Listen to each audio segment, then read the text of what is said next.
while we're talking about putting together that team, let's talk about setting boundaries. You have to set boundaries. First of all, when you're telling people that you're misdiagnosed, you're telling them what you're going through, you're trying to tell everybody so everybody is on one page. Everybody that you tell may or may not have their opinion about how you should go through your journey, right? You have to set boundaries with people. You're going to have to live in a box.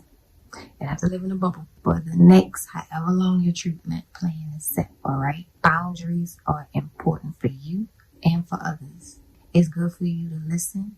It's good for you to be compassionate and understanding. But I don't want to hear nothing negative. I don't even want to watch nothing negative, right? My journey consisted of me watching a lot of comedy, a lot of spiritual, like I would watch church on TV, or like my favorite pastors I would watch on TV, and I kept it going, either through YouTube or their own channels that they had. It was very important for me to stay positive and to keep myself laughing, like keeping those hormones going. I don't want to hear a lot of opinions, right?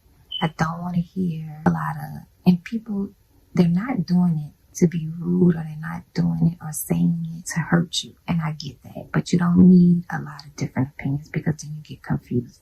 For me, I had to understand me, right? And I had to be honest with myself and do what was best for me. That's what I can honestly tell you. When you're going through this, do what's best for you while still being considerate of others. You don't have to be mean. You don't have to be rude or whatever, because you still dealing with people with feelings and they want to help you, honestly. But you have to know how to set boundaries, and you have to know how to filter. Take in which was meant for you and was good for you, and the rest just let it go, right? Those boundaries are going to be important. So for one, like I said, no negativity from you or others, right? Two, make sure you're laughing as much as possible. Like those hormones or endorphins or whatever they are, like that is important. You don't need to be stressed out. You don't need to be watching negative stuff. Like, even if it's just listening, like to the ocean, like on YouTube or something, right? Taking yourself to a place that makes you calm, not dealing with other people's problems. You don't need nobody coming vent to you about what's going on with them at this point.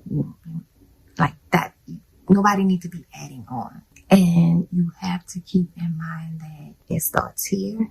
It starts in your mind. And when you start shifting your mind to only wanting to deal with the positive and looking at things, taking only the positivity out of things and looking at things from a different lens, you're going to see that like your body is healing itself you're going to start, I guess, feeling that strength. I don't want to say healing itself, but you're going to see that you have the strength to really like push to the next day.